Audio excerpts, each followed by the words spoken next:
dunia menahan napas. Di tengah panasnya Juni 2025, Timur Tengah sekali lagi menjadi pusat badai konflik yang mengancam stabilitas global. Serangan Amerika Serikat terhadap fasilitas nuklir Iran telah memicu reaksi berantai yang tak terhindarkan. Iran, dengan kemarahan yang meluap, tak tinggal diam. Mereka melancarkan serangan balasan ke pangkalan militer Al-Isaz di Timur Tengah, sambil mengancam akan menutup Selat Hormuz, jalur minyak paling vital di dunia. Sementara itu, rudal-rudal terbaru Iran siap menghujani musuh-musuhnya. Di balik semua ini, krisis ekonomi global mengintai, siap menghantam pasar energi dan keuangan dunia. Apa yang akan terjadi selanjutnya? Bisakah perang besar dihindari? Ataukah kita sedang menyaksikan awal dari bencana yang lebih mengerikan?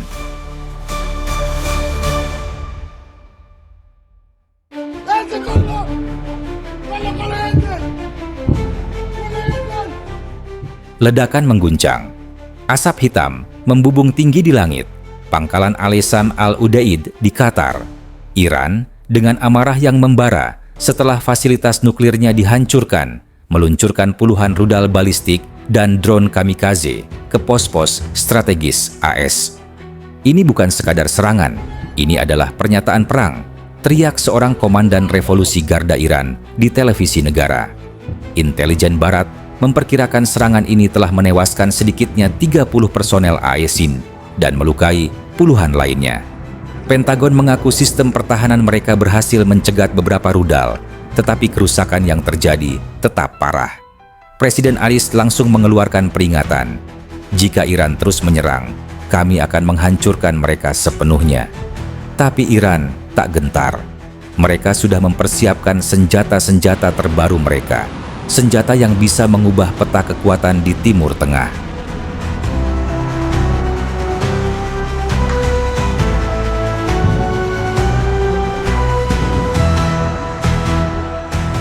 Ancaman pemblokiran Selat Hormuz, krisis minyak global menanti. Kami akan menutup Selat Hormuz. Deklarasi itu bergema dari parlemen Iran, disambut sorak-sorai pendukung garis keras. Selat sempit ini adalah urat nadi minyak dunia. 20% pasokan global melewatinya. Jika ditutup, harga minyak bisa melonjak hingga $130 per barel, memicu inflasi dan resesi global. Analis memperdebatkan seberapa realistis ancaman ini. Beberapa mengatakan Iran tidak akan benar-benar melakukannya karena mereka juga bergantung pada ekspor minyak. Tapi yang lain mengingatkan, Iran sudah kehilangan banyak hal. Mereka mungkin tak lagi peduli. ISIS telah memperingatkan bahwa penutupan Hormuz akan dianggap sebagai tindakan perang.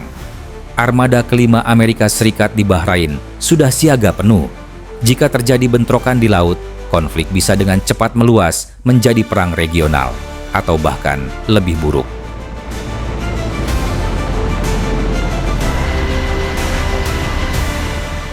Iran tidak hanya mengandalkan jumlah, mereka juga memiliki teknologi.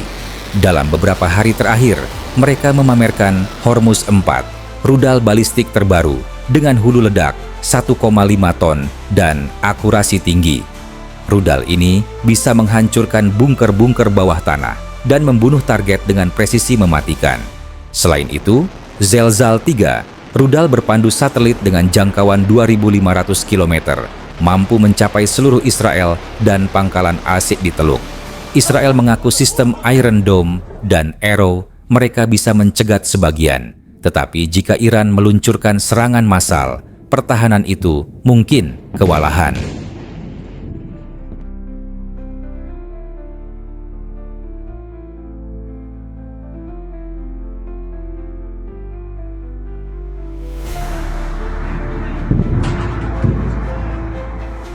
Yang paling menakutkan, Iran memiliki rudal hipersonik yang sedang dalam pengujian. Jika berhasil, tidak ada sistem pertahanan saat ini yang bisa menghentikannya. Perang tidak hanya membunuh manusia, ia juga menghancurkan ekonomi. Pasar saham global sudah berguncang. Harga minyak melonjak, inflasi meroket, dan rantai pasokan terancam. Iran sendiri sudah dilanda krisis ekonomi parah akibat sanksi AS. Mata uang mereka, rial, terus merosot. Jika perang berkepanjangan, rakyat Iran akan menderita kelaparan dan kekurangan obat-obatan.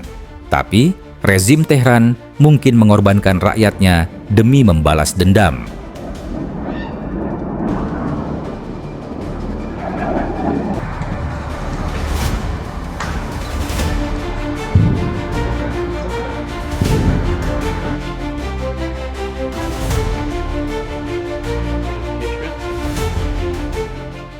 Di sisi lain, AS dan sekutunya juga akan menanggung beban ekonomi yang berat. Jika perang meletus, resesi global bisa menjadi kenyataan yang lebih mengerikan daripada krisis 2008. Situasi saat ini sangat berbahaya. Setiap langkah salah bisa memicu eskalasi tak terkendali. Beberapa skenario mungkin terjadi. Perang terbatas, AS dan Iran saling serang, tetapi menghindari konfrontasi langsung. Pertempuran terjadi melalui proksi, seperti Hizbullah versus Israel. Perang total, jika Amerika Serikat menyerang infrastruktur nuklir Iran lebih dalam, atau jika Iran benar-benar menutup Hormuz, perang besar mungkin tak terhindarkan. Intervensi diplomatik, PBB, Cina, atau Rusia mungkin mencoba mediasi. Tapi dengan kepercayaan yang sudah hancur, apakah diplomasi masih mungkin? Satu hal yang pasti, dunia sedang berada di tepi jurang. Jika pemimpin dunia tidak segera mendinginkan situasi, kita mungkin akan menyaksikan salah satu konflik paling mematikan abad ini.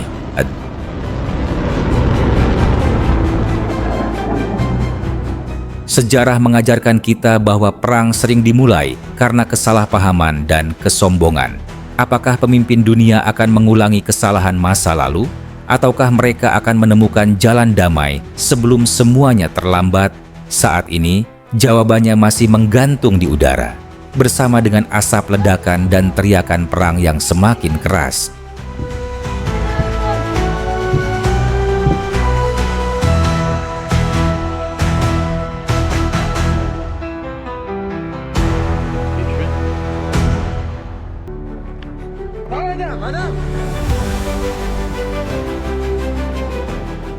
Konten ini dibuat semata-mata untuk tujuan edukasi dan informasi. Konten ini dimaksudkan untuk memberikan wawasan berdasarkan data terverifikasi, sumber yang kredibel, dan analisis yang cermat. Tujuan kami adalah untuk menumbuhkan pemahaman yang lebih mendalam tentang teknologi militer modern dan kejadian terkini, bukan untuk mempromosikan atau mendukung segala bentuk konflik, propaganda, atau agenda politik. Kami sangat menentang penyebaran misinformasi dan berita palsu. Setiap informasi yang disajikan telah bersumber dengan cermat dari referensi yang dapat diandalkan dan tersedia untuk umum.